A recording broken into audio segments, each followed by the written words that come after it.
बिस्मिल्लाहिर्रहमानिर्रहीम। अस्सलाम वालेकुम नाज़रीन, मैं हूं अमाद मजीद। आप देख रहे हैं यूट्यूब चैनल ब्रेकिंग न्यूज़ लेकर आपकी खिदमत में हाजिर हूं। आईनी तरमीम का मामला अचानक से फिर से लटक गया है। एन मौके के ऊपर गेम पलट गई, किसने हुकूमत को धोखा दे दिया।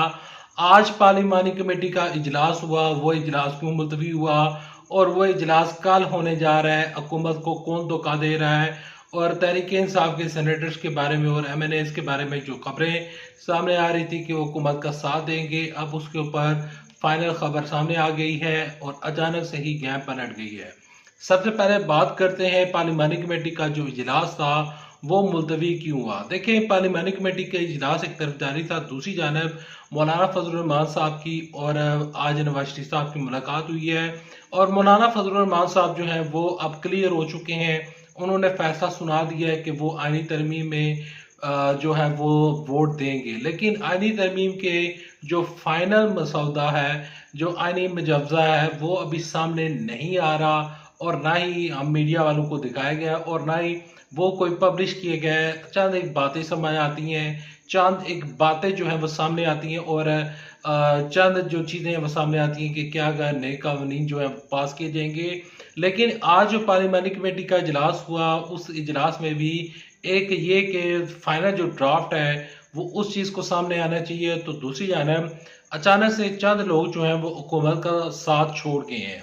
हुकूमत ने काफ़ी कोशिश की थी कि यहाँ पर अख्तर महंगत साहब को मना लिया जाए, उनका जो इस्तीफ़ा आया था उसको वो वापस ले लिया जाए और अख्तर महंगत साहब अपना इस्तीफ़ा वापस ले लें और उनके जो दो सेनेटर्स हैं वो भी हुकूमत का साथ दे दें। लेकिन अख्तर महंगत साहब ने अब साफ जवाब सुना दिया और अख्तर महंगत साहब कहते हैं कि मैं यहाँ पर वोट नहीं दूंगा, मुझे यहाँ पर वोट देने का कोई तुक नहीं बनती, इसी वजह से मैंने इस्तीफ़ा दिया था। अब मैं अपने सेनेटर्स को भी कहूँगा कि आप इस्तीफ़ा दे दें। इस्तीफ़ा देना मेरे लिए बेहतर है, मेरे सेनेटर्स के लिए इस्तीफ़ा देना बेहतर है, लेकिन हम आईनी तरमीम में हुकूमत का साथ नहीं देंगे।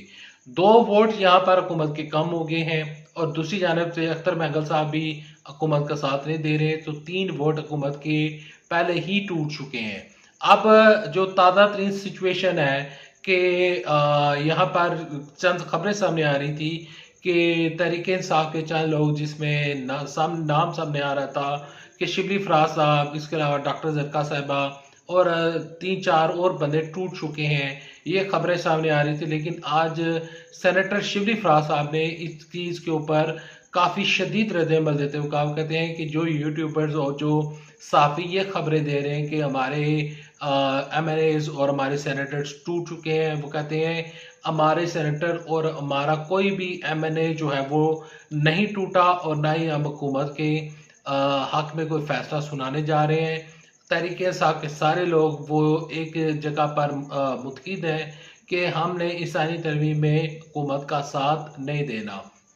पार्लिमानी कमेटी का इजलास भी इसी वजह से मुखर हुआ क्योंकि कहीं ना कहीं इनको अगर तहरीक इंसाफ की तरफ से कोई यकीन दहानी कराई गई थी तो तहरीक इंसाफ के उन लोगों ने जो कि जिनका नाम सामने आ रहा था, जिनके तमाम चीज़ें सामने आ रही थी, तो जब सोशल मीडिया के ऊपर जब ये बातें उठी तो अब वो तहरीक इंसाफ के लोग अचानक से ही वो मंजरनामे से गायब हो चुके हैं। अख्तर महंगल साहब ने साफ जवाब सुना दिया है।